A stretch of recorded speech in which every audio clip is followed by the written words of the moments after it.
Good morning everybody. आज हम chapter पढ़ेंगे यूरोप में राष्ट्रवाद का उदय, the rise of nationalism in Europe. ये चैप्टर 10th क्लास का फर्स्ट चैप्टर है और बच्चों को जब 9th से 10th में आते हैं, फर्स्ट क्लास बोर्ड होती तो उनको थोड़ा कठिन भी लगता है और वास्तव में कठिन है, लेकिन जो इसकी स्टोरी है अगर हम सरल तरीके से समझें तो जितना हम कठिन समझते हैं उससे भी ज़्यादा सरल है ये चैप्टर। तो आइए बिना समय बर्बाद हम चैप्टर शुरू करेंगे और इस चैप्टर में हम देखेंगे कि आखिरकार जो यूरोप एक महाद्वीप है, यहाँ पर हम दिखाते हैं आपको यूरोप जो एक महाद्वीप है ये वाला, इसमें एक राष्ट्रवाद का उदय क्यों होता है, क्या समस्या थी उस समय के लोगों को जो कि उन्होंने क्रांति का रूप ले लिया, क्रांति करना शुरू कर दी, रिवॉल्यूशन करना शुरू कर दी। कहाँ से शुरू हुआ ये रिवॉल्यूशन, क्यों शुरू हुआ, समाज में क्या परिस्थितियां बनी थी जो कि रिवॉल्यूशन शुरू हो गया, इस पे भी हम बात करेंगे। यूरोप में राष्ट्रवाद जो टॉपिक है, सबसे पहले हम यूरोप तो देख लिए हैं, लेकिन अब बात है राष्ट्रवाद को समझने की। व्हाट इज द नेशनलिज्म, ये एक इंपॉर्टेंट क्वेश्चन। तो राष्ट्रवाद क्या है, अगर हम सिंपली बोलें तो हमारे अंदर, जो हमारे देश के लोगों के अंदर कुछ ऐसी भावनाएं होती हैं जिससे कि उनके अंदर, दिल के अंदर देशभक्ति पैदा हो जाती है। जैसे कि एग्जाम्पल के तौर पर हमारा मान लीजिए नेशनल फ्लैग है, राष्ट्रीय झंडा है। अगर हम कहीं पर भी, हम विदेश में जाएं, अमेरिका में जाएं, ऑस्ट्रेलिया में जाएं, यूरोप में जाएं, कहीं पर भी जाते हैं और अगर हम उसको झंडा को देख लेते तो हमारे अंदर एक सद्भावना, एक मतलब सम्मान का भाव अंदर से आता है। तो क्या है, देशभक्ति जगी ना। इसी को हम क्या बोलते हैं, राष्ट्रवाद बोलते हैं। और हम एग्जाम्पल से देखें, जरूरी नहीं नेशनल फ्लैग हो, ये प्रतीक हो सकते हैं, जैसे नेशनल फ्लैग है, ठीक है, और बहुत सारे हैं। हमारे देश का एक नक्शा भी हो सकता है उसमें। इसके अलावा बहुत सारे गाने ऐसे होते हैं, जैसे क्या होता है, कभी कभी स्तुति गीत लिखे जाते हैं शहीदों के ऊपर, जैसे पुलवामा अटैक के बाद एक गाना आया था। ऐसे ऐसे गाने होते हैं, उनके अंदर भी हम राष्ट्रवाद के देखते, तो स्तुति हम कह सकते हैं, उनके अंदर भी हम क्या राष्ट्रवाद देखते हैं। बहुत सारे ऐसे प्रतीक होते हैं जिनके अंदर हमें राष्ट्रवाद देखने को मिलता है। तो राष्ट्रवाद का एक सिंपल परिभाषा यही है कि लोगों के अंदर ऐसी भावनाएं होना जिससे कि उनके अंदर से देशभक्ति निकल के आए, देशभक्ति हो, उसी को हम राष्ट्रवाद कहते हैं। सिंपली ये कह सकते हैं। अब नेक्स्ट टॉपिक हमारा, पाठ की शुरुआत होती है एक चित्र से।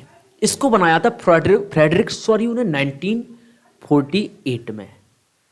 अब इंपॉर्टेंट बात यह है कि इस चित्र में ऐसी क्या चीज थी जो कि राष्ट्रवाद चैप्टर में इसको रख दिया गया। इतने बड़े दुनिया को, हर व्यक्ति इस चित्र को जब दुनिया का यानी कि यूरोप का राष्ट्रवाद पढ़ता है तो इस चित्र को देखता। इसमें ऐसी क्या खासियत थी मित्रों, आप जैसे जानते हैं कि आज के समय हमारे पास क्या सोशल मीडिया है। अगर कोई बात होती है हम सोशल मीडिया पर उसको पोस्ट करते हैं और धीरे धीरे उसके खिलाफ रिवॉल्यूशन हो जाता है। लेकिन उस समय ऐसा नहीं था। उस समय लोगों के पास क्या थे, कहानियां लिखते थे, वो किताबें पब्लिश किया करते थे, पत्रिकाएं लिखा करते थे, गीत लिखा करते थे, कविताएं लिखा करते थे और चित्रकारी भी एक माध्यम था। तो जब देश के अंदर यानी कि यूरोप एक देश नहीं, महाद्वीप के अंदर जब रिवॉल्यूशन हो रहा था, क्रांति हो रही थी, राष्ट्रवाद के लिए क्रांति हो रही थी, तो फ्रेडरिक सोरियू ने चित्र बनाकर क्रांति को नया रूप प्रदान किया, एक नई ताकत दी। चित्र से भी लोग बहुत सारे प्रभावित होते। जब कोई चित्रकारी देखते थे कि जब उसमें एक संदेश जाता हर चित्रकारी में, तो इस चित्रकारी के अंदर क्या है, देखिए सबसे पहले तो ये जो लोग हैं, यहाँ से ये रेल्स की तरह से चलते हुए लोग यहाँ तक आ रहे हैं। इसके अंदर यूरोप और अमेरिका के लोग हैं। पहला पॉइंट लिख लीजिए आप, यूरोप और अमेरिका के लोग हैं, अमेरिका के लोग हैं, पहली चीज। दूसरी चीज ये देखिए, यहां पर जो स्टैच्यू है, ये स्टैच्यू ऑफ लिबर्टी है, ये स्वतंत्रता का एक स्टैच्यू है। सॉरी, ये उधर पर से ये स्टैच्यू, ये स्वतंत्रता का एक स्टैच्यू है। इसमें क्या है, जो ये हाथ है, इसमें ज्ञानोदय की मसाल है, यानी कि एक ज्ञान की टॉर्च टाइप में पकड़े हुए हैं, जिससे कि ज्ञान, लोगों को ज्ञान का वितरण दिखाया गया है।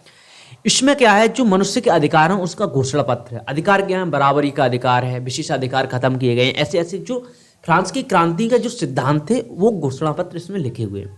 सबसे आगे अमेरिका के लोग हैं, उसके पीछे ये झंडा से पहचाने जाते हैं, फ्रांस के लोग हैं, जर्मनी के लोग हैं, ऐसे करके। ऊपर जो आकाश में ये देखिए ईसा मसीह को दिखाया गया है, फरिश्ते दिखाए गए हैं और इसके अलावा संत दिखाए गए हैं। संत यानी कि ये जो रिलीजन्स हैं, दुनिया के जितने भी धर्म हैं, उनको एकत्र करने की बात करी गई है। इससे क्या है, चित्रकार ने लोगों के अंदर एक, हम कह सकते हैं, सद्भावना का गुण पैदा करने के लिए किया, इकट्ठे रहने की बात करी गई है इसके अंदर। तो हम कह सकते हैं एक रिवॉल्यूशन में एक नई दम देने के इसने काम किया। इसने क्या किया कि दुनिया का हर व्यक्ति आए और राष्ट्रवाद की मांग करे, स्वतंत्रता की मांग करे, अपने अधिकारों की बराबरी की मांग करे। इस प्रकार अध्याय की शुरुआत होती है एक चित्र से, और इस चित्र में क्या दिया गया मैंने आपको डिटेल में बताया। आगे क्या है, आगे बढ़ने से पहले हमें यह भी क्लियर कर लेना चाहिए, जो चित्र के अंदर ये एक इंपोर्टेंट भाग है, ये पड़ा रह गया।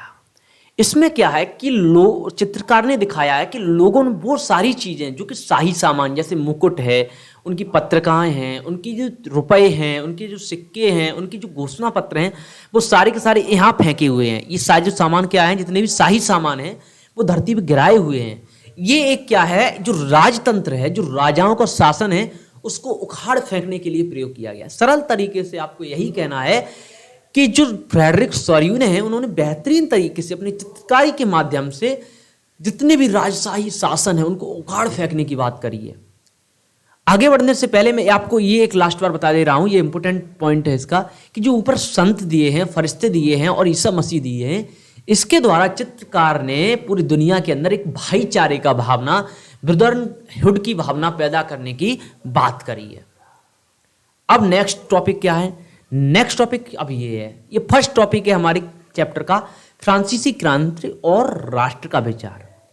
अब फ्रांसीसी क्रांति और राष्ट्र का विचार, राष्ट्र मतलब राष्ट्रवाद का, पूरा एक राष्ट्र बनाने का विचार। क्वेश्चन ये उठता है कि आखिरकार फ्रांस में क्रांति क्यों हुई और कब हुई? तो इस प्रश्न का उत्तर यही है कि फ्रांस की क्रांति 1789 में हुई, यानी कि शुरुआत तो पहले से ही हो चुकी थी, लेकिन जो मुख्य इसका परिदृश्य देखने को मिला वो 1789 के अंदर देखने को मिला। अब प्रश्न ये उठता है कि भाई फ्रांस में क्रांति क्यों हुई? फ्रांस में क्रांति इसीलिए हुई, हर समाज में क्रांति क्यों होती है? सबसे पहले समानता के लिए लोग क्या करते हैं, समानता। दूसरी चीज, अगर उनके साथ कोई अत्याचार हो रहा है, और तीसरी चीज उनका क्या है, आजीविका अगर नहीं चल पा रही है, भूखे मर रहे हैं, तो भी क्रांति होती है। फ्रांस के अंदर भी कुछ ये वाला पॉइंट देखने को मिला। वहां पर क्या 3 वर्ग थे, एक पादरी वर्ग था, दूसरा कुलीन वर्ग था, और तीसरा हम कह सकते हैं सामान्य या किसान वर्ग भी कह सकते हैं, इसको किसान वर्ग था। पादरी और कुलीन वर्ग संख्या में बहुत कम थे, किसान वर्ग एक बहुत बड़ा वर्ग था, इसमें मैक्सिमम लोग किसान और सामान्य लोग ही थे। समस्या क्या थी, जब इन लोगों की ज्यादातर थी, ये सब सारा जो कि इसमें व्यापारी थे, किसान थे, छोटे छोटे लोग थे, छोटे वर्ग के लोग थे, सारे के सारे लोग इसी में थे। समस्या क्या थी कि जो राजा था, जो पादरी और कुलीन वर्ग हैं, इनके पास विशेषाधिकार थे, ये क्या थे, टैक्स नहीं देते थे, इन्हें कोई टैक्स ज्यादा नहीं देना पड़ता था। इसके अलावा जो सामान्य वर्ग है, किसान लोग हैं, इनका वो दुरुपयोग करते थे। जैसे मान लीजिए हम गांव में रहते हैं, हम कोई काम कर रहे हैं, एक आम की टोकरी भर के ला रहे हैं हम, और मेरे को वजन लग रहा है, कोई आया किसान, मैंने कहा इधर आना, ये टोकरी ले चल घर पे। ये क्या है, विशेषाधिकार थे और मना नहीं कर सकते। जैसा कि आज भी हमारे समाज के अंदर कुछ लोग, सवर्ण लोग हम कह सकते हैं, जैसे आज भारतीय समाज के अंदर एक सवर्ण समाज है, एक दलित समाज है, आज नहीं पहले था, बिल्कुल उसी प्रकार आप कह सकते हैं कि जो पादरी और कुलीन वर्ग हैं, ये जो है विशेषाधिकार का प्रयोग करके सामान्य और किसान वर्ग के लोगों को परेशान करते थे, उनको उनके अधिकारों से वंचित रखते थे। इसीलिए जो सामान्य जो किसान लोग थे, उन्होंने सोचा कि यार पादरी और कुलीन लोगों को टैक्स भी नहीं देना पड़ता है, इसके अलावा हम उनके नीचे दबे हुए भी हैं, हमारा दुरुपयोग करते हैं, हमें वो अधिकार भी नहीं मिलते हैं। इसीलिए फिर कभी जो इनके मध्य वर्ग था, यानी कि जो किसान वर्ग था, इनके दिमाग में एक दिन बात आई कि हमें इसके खिलाफ क्रांति करनी पड़ेगी। और उस समय के एक राजा थे, लुई 16, आपने सुना होगा, लुई 16वें, इनके खिलाफ क्रांति करी और फिर क्या किया, शासन को उखाड़ फेंका और फिर एक राजतंत्र स्थापित किया, वो भी संविधान के तहत संवैधानिक राजतंत्र स्थापित किया। हम कह सकते हैं ऐसा राजतंत्र को प्रजातंत्र भी कह सकते हैं, जो कि इनकी कल्पना थी। अब आगे चीज क्या है कि लोगों के अंदर, सेकंड प्रश्न है, ये तो कंप्लीट हो गया, फ्रांस में क्रांति क्यों हुई? सीधी सी बात है, 3 वर्ग थे, जिसमें 2 वर्ग मुख्य थे, कुलीन और पादरी, और सामान्य वर्ग को इससे समस्या होती थी। अब प्रश्न सेकंड उठता है कि लोगों में राष्ट्रवाद की भावना कैसे जगी,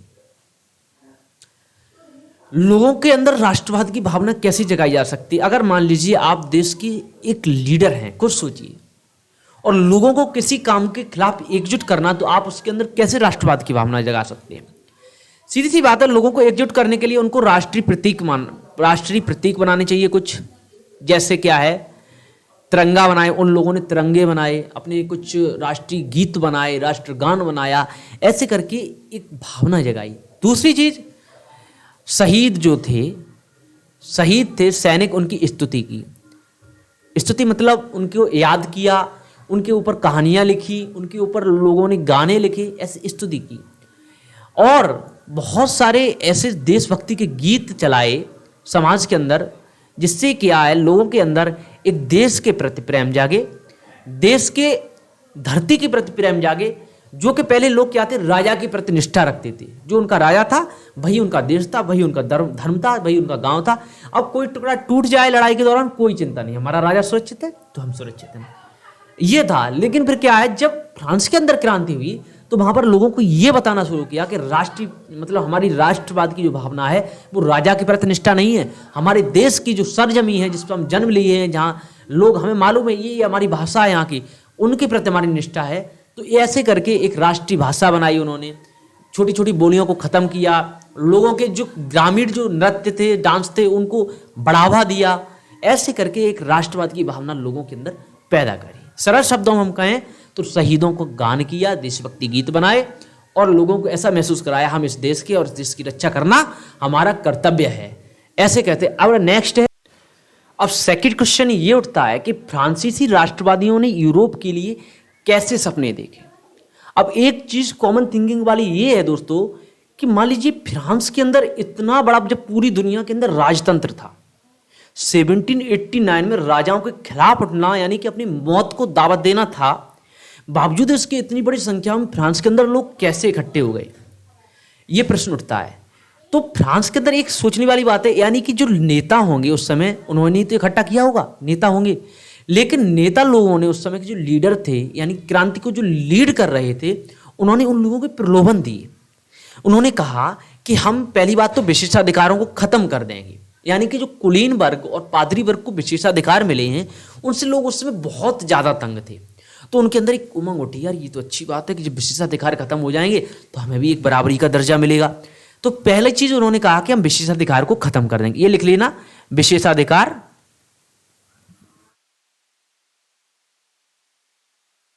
को खत्म कर देंगे। सेकंड चीज, कानून के समक्ष जो है बराबरी होगी, कानून के समक्ष सब लोग, चाहे वो गरीब हो चाहे अमीर हो चाहे कैसा भी हो, बराबर होगा। तीसरी चीज उन्होंने कहा कि जो हम एक देश से दूसरे देश में जाते हैं, मान लीजिए एक सीमा, उस समय क्या है, जो आज हम फ्रांस देखते हैं, जर्मनी देखते हैं, ऐसा नहीं था।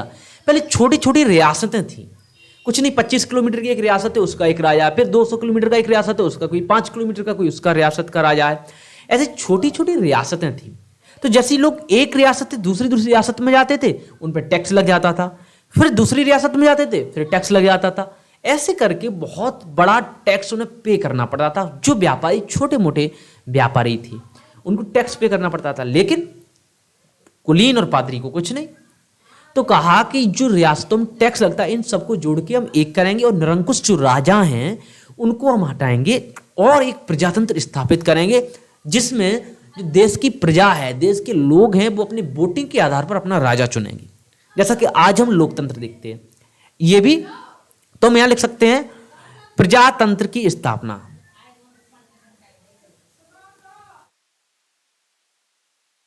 प्रजातंत्र की स्थापना हुई।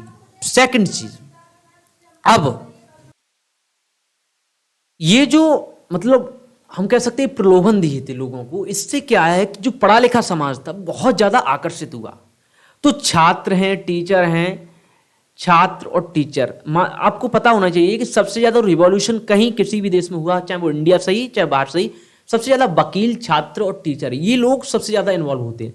तो पूरे यूरोप के अंदर ये भावना दौड़ दौड़ के पत्रिकाओं के माध्यम से, चित्रों के माध्यम से, कविताओं के माध्यम से जाने लगी कि फ्रांस के अंदर एक ऐसे समाज की कल्पना की जा रही है, एक ऐसे समाज के लिए लोग लड़ रहे हैं जहां पर एक प्रजातंत्र स्थापित होगा, जहां पर लोग अपनी समझ के अनुसार, अपनी वोटिंग के आधार पर उसमें जो है अपना राजा चुनेंगे। लेकिन एक बात इसमें याद रखने वाली बात है, वोटिंग की बात करी है, लेकिन इसमें महिलाओं की वोटिंग की बात नहीं करी गई थी बिल्कुल। अब प्रश्न ये उठता कि फ्रांसीसी राष्ट्रवादियों ने यूरोप के लिए कैसे सपने देखे। जब फ्रांस के अंदर क्रांति शुरू हुई तो फ्रांस के जो राष्ट्रवादी लोग थे, अगर यहां पर हम आके देखते हैं, फ्रांस के जो राष्ट्रवादी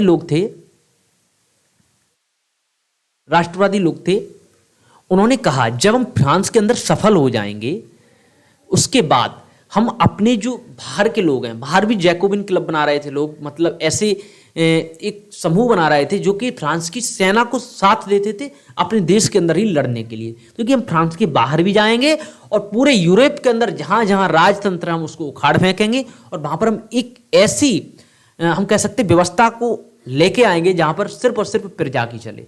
ऐसा फ्रांस के राष्ट्रवादियों ने लोगों को आश्वासन दिया और उनको फिर क्या था, यूरोप के बाहर जो देश थे जैसे जर्मनी, ऑस्ट्रिया और जो बाहर की इटली है, यहाँ पर सभी जगह उनका स्वागत किया गया फ्रांस की सेनाओं का, आओ हमारे यहाँ और राजाओं के खिलाफ लड़ो और जैसी व्यवस्था की आपने कल्पना करी है वैसी व्यवस्था हमारे देश के अंदर ही लेकर आओ। ये यहाँ पर था। तो हम कह सकते हैं कि फ्रांसीसी राष्ट्रवादियों ने यूरोप के लिए ऐसे सपने देखे जैसे अपने फ्रांस के लिए देखे थे। और फ्रांस के लिए कैसे सपने देखे थे? विशेषाधिकार खत्म, कानून के समक्ष बराबरी, प्रजातंत्र की स्थापना, आयात और निर्यात शुल्क यानी कि टैक्स जो एक्सपोर्ट और इंपोर्ट करने के लिए जो लगता था टैक्स, उसको खत्म करने की बात करिए। अब सबसे लास्ट इंपोर्टेंट चीज नेपोलियन का उदय, जो कि एक नया इतिहास बनाता है। यहां पर हम नेपोलियन को नए तरीके से देखेंगे। नेपोलियन का उदय। दोस्तों फिर क्या हुआ, फ्रांस की जो सेनाएं थी वो 1790 के दशक में ऑस्ट्रिया में घुसी, हंगरी में घुसी, कई देशों में घुसती चली गई, लगातार घुसती चली गई। और इसी बीच एक नया बादशाह निकला जिसका नाम था नेपोलियन। नेपोलियन ने ऐसी मतलब परिस्थिति का फायदा उठाया और उसने क्रांति को लीड करना शुरू किया। 1797 में ये सबसे ज्यादा नजर में आया और 1799 में इसने तख्ता पलट कर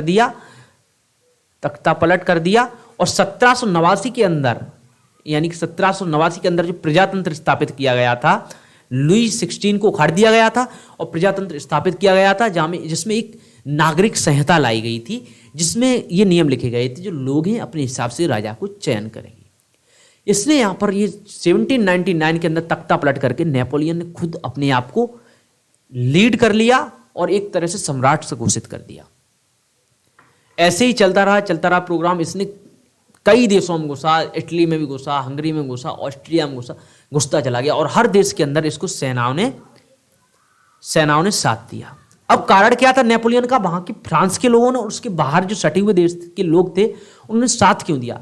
जैसे ही मित्रों ये शक्ति में आया, इसके साथ पावर आई 1804 में, यानी कि 1804 ईस्वी में, इसने ये भी पॉइंट लिख लीजिएगा, जो नागरिक संहिता थी उसका नाम बदल कर दिया नेपोलियन संहिता। नेपोलियन संहिता कुछ और नहीं है, ये हम कह सकते हैं उनके देश का एक संविधान है, एक कॉन्स्टिट्यूशन है और इसके अंदर लोगों को उसने बहुत ज्यादा अधिकार दिए। पहली चीज, जैसा कि लोगों ने सोचा था कि हम प्रजातंत्र में कैसा करेंगे, विशेषाधिकार खत्म कर देंगे, इसने कहा किया विशेषाधिकारों को खत्म कर दिया।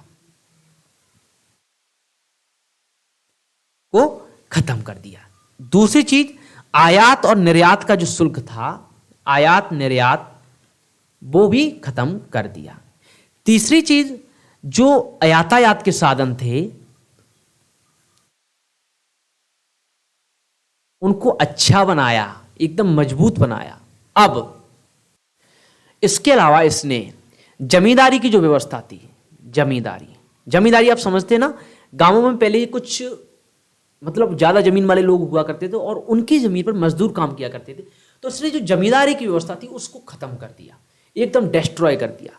इससे जो कि वहां के फ्रांस की, यूरोप के लोग थे वो बहुत खुश हो गए कि हमारा यार एक ऐसा सम्राट आया है जो कि प्रजा की मन की कर रहा है। इससे जो छोटे व्यापारी थे, किसान वर्ग थे, उनको एक नई आज़ादी मिली, वो अपने सामान को ले जाते थे। अब सबसे इंपॉर्टेंट काम क्या है, इसने वो आयात और निर्यात का टैक्स खत्म कर दिया, शुल्क खत्म कर दिया। समस्या क्या थी, मान लीजिए ये एक आज के समय का फ्रांस है, उस समय क्या था, ऐसे मान लीजिए हम कल्पना करके बता रहे हैं, ऐसे कई भागों में विभाजित हुआ करता था फ्रांस। यहाँ का राजा अलग, यहाँ का राजा अलग, यहाँ का राजा अलग, यहाँ का राजा अलग, यहाँ का राजा अलग, यहाँ का राजा अलग और यहाँ का राजा अलग, यहाँ का। अगर कोई व्यक्ति यहाँ से यहाँ आता तो यहाँ पर 100 टैक्स देना पड़ता था, यहाँ से यहाँ आता था तो यहाँ पर भी टैक्स देना पड़ता था, सौदा लेके यहाँ से यहाँ था तो यहाँ भी। ऐसे करके एक देश के अंदर 4, 5, 6, 7 जगह टैक्स लग जाता था। लेकिन फिर क्या हुआ, नेपोलियन ने जैसे ही आयात निर्यात का शुल्क खत्म किया, जो क्या कह सकते हैं बिजनेसमैन थे, छोटे छोटे उद्योगपति थे, उनको क्या एक नई आज़ादी मिली। नई आज़ादी के तहत वो अपना सामान दूर दूर तक बेचने जाते थे और भारी मुनाफा कमाते थे। ऐसे लोगों को क्या हुआ, खुशी मिली और नई आज़ादी मिली तो नई उन्नति की, तरक्की की। ऐसे करके यहाँ पर एक नई व्यवस्था लागू हुई जिसको लोग चाहते थे। लेकिन नेपोलियन ने भी लोगों को, प्रजा को खुश नहीं कर पाया। कारण क्या था, नेपोलियन के अंदर एक नई महत्वाकांक्षा ने जन्म लिया। उसने सोचा कि मैं पूरी दुनिया को जीतूंगा। जैसा कि आप जानते हैं, नेपोलियन बोनापार्ट ने पूरी दुनिया को जीतने का प्रयास किया। धीरे धीरे वो क्या हुआ है, फ्रांस के बाहर कई देशों के अंदर बढ़ता चला गया। उसको सेनाएं मिलती चली गई, वो लड़ाई करता चला गया।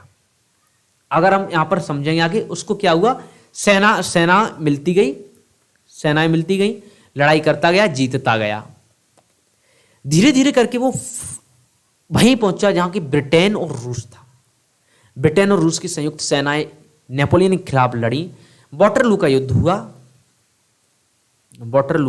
हुआ, जिसमें क्या हुआ, एक ज्वालामुखी फट गया। उसी वक्त क्या हुआ, ज्वालामुखी फट गया और नेपोलियन की जो सेना थी, उस समय लगभग 10,000 लोग मारे गए थे। और नेपोलियन की जो सेना थी उसने दंदल हो गया, पानी बरसा, बादल छा गए, जिसके बाद जो नेपोलियन सेना थी उसका जो हम कह सकते हैं आत्मबल था वो टूट गया और इसको वाटरलू के युद्ध में हारना पड़ा। और 1815 के अंदर नेपोलियन वाटरलू के युद्ध में हार गया और अपने देश फ्रांस वापस आ गया। और इसमें आपने एक किताब में एक चित्र देखा होगा, नेपोलियन को डाकिया के तौर पर दिखाया गया है, जिसमें नेपोलियन के जितने भी जीते हुए साम्राज्य थे वो सारे गिरते हुए दिखाई पड़े हैं। हर पेज पे एक साम्राज्य का नाम लिखा पड़ा। ऐसे नेपोलियन ने एक आकाश छुआ और आकाश से सीधा नीचे भी गिरा। हम कह सकते हैं 1815 में नेपोलियन किस वजह से हारा, एक ज्वालामुखी फटने की वजह से। बादल छा गए थे और उसका धुआं उस समय लगभग 100 किलोमीटर ऊपर तक गया था, ऐसा बताते हैं। जो राख वगैरह थी 100 किलोमीटर। अब एक प्रश्न यह भी उठता है कि नेपोलियन के समय जनता का कैसा रिएक्शन रहा, जनता की प्रक्रिया।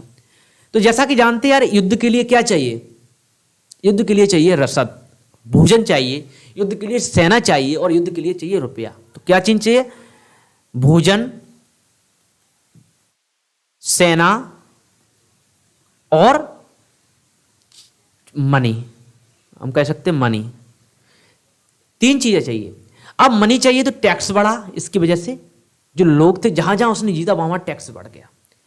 सेना में जबरन लोगों को भर्ती किया गया।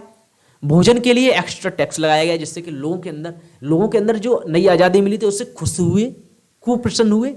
लेकिन खुश होने से ज़्यादा दुखी हुए, क्योंकि उनके जो बच्चे थे उनको जबरन सेना में भर्ती किया जा रहा था।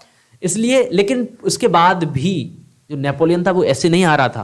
नेपोलियन प्राकृतिक समस्याओं की वजह से हारा था। आप नेट पे जाके सर्च करिएगा, 1815 में नेपोलियन हारा, वो भी ज्वालामुखी फटने के बाद।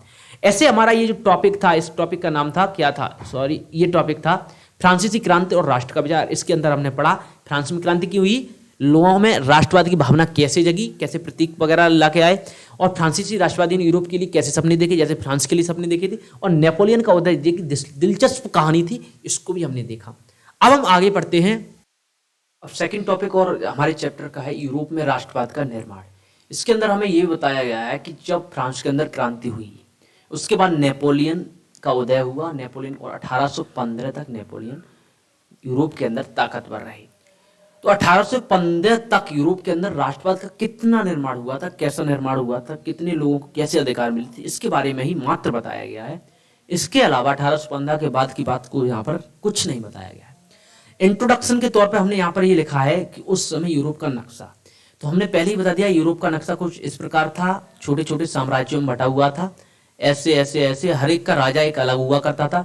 लोगों के अंदर कोई ऐसी एकता नहीं थी कि हमारा एक ये देश है और इसके प्रति हमें निष्ठा रखनी चाहिए। उस समय मात्र एक विचार रहता था, हमारा जो राजा है, कितना भी छोटा साम्राज्य चाहे वो 5 किलोमीटर का, उसके प्रति निष्ठा रखनी है। अब सेकंड, नया उभरता हुआ मध्य वर्ग। पहले ही हमने बताया था एक कुलीन था, पादरी को तो अलग रखी, वो पूजा पाठ की करने की, एक कुलीन था और एक मध्य वर्ग था। तो मध्य वर्ग हमने पहले बता दिया, जैसे ही नेपोलियन ने क्या किया, अपना जो एक संहिता लागू किया, एक संविधान लागू किया उसमें कुलीन वर्ग का जो विशेषाधिकार है उनको समाप्त कर दिया गया, तो मध्य वर्ग के पास शक्तियां पहुंच गई, इससे कि वो व्यापार के अंदर आगे बढ़े और एक नया मुकाम हासिल किया और अमीर भी हुए। सीधी सी बात है, यानी कि जो मध्य वर्ग था वो अब ऊंचाइयां छूने लगा था, नई नई ऊंचाइयां, यानी कि पैसा उसके पास आने लगा था, वो अपने अधिकारों का प्रयोग करने लगा था। सेकंड चीज, उदारवादी राष्ट्रवाद के मतलब और मताधिकार। इसके अंदर हम ये बताया गया है, जब फ्रांस की क्रांति हुई तो उसमें क्या कहा गया था कि हम सभी को समानता देंगे, विशेष अधिकारों को खत्म कर देंगे। मुख्य बात अटक आती है आकर कि समानता किस किस को देंगे, क्या महिलाओं और पुरुषों को समानता बराबर थी।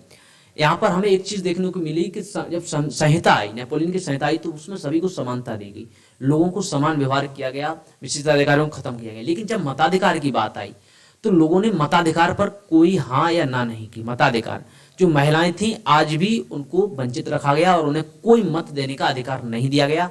उनके जो पति और उनके जो पिता है उनके अधीन उनको रखा गया। तीसरी चीज, नेपोलियन की हार के बाद यूरोप में एक नया रूढ़िवाद, ये इंपोर्टेंट टॉपिक है। नेपोलियन की हार 1815 में हुई, मैंने आपको बताया 1815 में हुई। उसके बाद क्या हुआ कि जो रूस की सेना थी और इंग्लैंड की सेना थी, इन्होंने मिलकर नेपोलियन को हराया था एक तरह से। फिर ये क्या हुआ, वियना के अंदर आई, वियना के अंदर एक संधि की, नेपोलियन से संधि की। उसके अंतर्गत ये संधि रखी गई कि नेपोलियन ने जितने भी देशों को जीता है, जितने भी साम्राज्यों को जीता है, उनको उसको मुक्त कर देना चाहिए, उनके हाथों में छोड़ देना चाहिए, ऐसा किया उन्होंने। फिर क्या हुआ कि हर देश को जितने भी देश मतलब उसने जीते थे उनको मुक्त किया गया और फिर से वहां पर राजतंत्र स्थापित किया गया। बहुत सारे राजा जो पुराने वंश के थे, जैसे कि बूर्बो वंश था, बूर्बो वंश, उनको स्थापित किया गया, उनको फिर राजा के मतलब राजतंत्र उनको दिया गया। इसके बाद क्या हुआ था, और खासकर फ्रांस के जो और पास के देश थे, इटली वगैरह, उनको पुनः बसाया गया ताकि फ्रांस फिर से कभी ऐसा ना सोच सके कि यूरोप के अंदर हम राजतंत्र को उखाड़ फेंकेंगे। तो क्या हुआ कि वहां के जो पुराने राजा थे उन्होंने फिर से वैसी व्यवस्था शुरू की, वहां पर एक नया रूढ़िवाद शुरू हुआ। वो रूढ़िवाद ये था कि जो विशेषाधिकार थे उनको तो शुरू नहीं कर पाए, क्योंकि पहले से जो व्यवस्था बना रखी थी उनको नहीं तोड़ पाए, क्योंकि ऐसा लगता था कि फिर लोगों के अंदर आक्रोश आ जाएगा, दोबारा रिवॉल्यूशन हो जाएगा। एक नया रूढ़िवाद शुरू हुआ, लोगों को उनकी आवाज जो उठाता था उनको दबा दिया जाता था। प्रेस जो थी, यानी कि अखबार और पत्रिकाएं थी, उन पर सेंसरशिप ज्यादा लगाई गई। ऐसे हम कह सकते हैं एक नए रूढ़िवाद ने जन्म लिया। लेकिन जो अब जो नया रूढ़िवाद था 1815 के बाद का यूरोप में, वो 1789 के पहले से रूढ़िवाद से बिल्कुल डिफरेंट था। पहले क्या थे, विशेषाधिकार थे, कुलीन और पादरी वर्ग के खिलाफ कोई किसान या मध्य वर्ग का व्यक्ति नहीं बोल सकता था। आज वो ऐसा नहीं रहा। जो नागरिक संहिता लेके आए थे, यानी कि जो हम कह सकते हैं नेपोलियन संहिता थी, उसको ज्यादा फेरबदल नहीं कर पाए, बस इतना कर लिए कि जो सेंसरशिप वगैरह वाला मामला था उसको बढ़ा दिया गया। अब तीसरी चीज है कि 1815 के बाद फिर क्रांतियों का गया। क्रांतियां तो रेगुलर चल रही थी भाई पूरे यूरोप के अंदर। तो 1815 के बाद क्या हुआ, आंतरिक क्रांतियां चलाई। खुलकर कोई क्रांति नहीं चला पाया, जो भी क्रांति करता था उसको क्या जमींदोज कर दिया जाता, उसको दबा दिया जाता था। तो आंतरिक क्रांतियां, बहुत सारे ग्रुप बने, बहुत सारे क्लब बने, उनके थ्रू क्रांतियां होती रही। लेकिन क्या हुआ, जो मुख्य मुखरों के नेता ऊपर आते थे वो कभी नहीं आ पाए। ये चैप्टर मैंने शॉर्ट में आपको समझाने की कोशिश करी, उम्मीद आपको समझ में आया होगा। और पका बचा हुआ जो जर्मनी का एकीकरण, इटली का एकीकरण है, ये नेक्स्ट में दे लेंगे, कोई टाइम अप हो जाएगा, टाइम ज़्यादा हो जाएगा, आपको भी पढ़ने में दिक्कत होगी, तो सेकंड में पढ़ लेना। इसका डिस्क्रिप्शन बॉक्स में मैं इसको दे दूंगा। तो इसी के साथ साथ थैंक यू।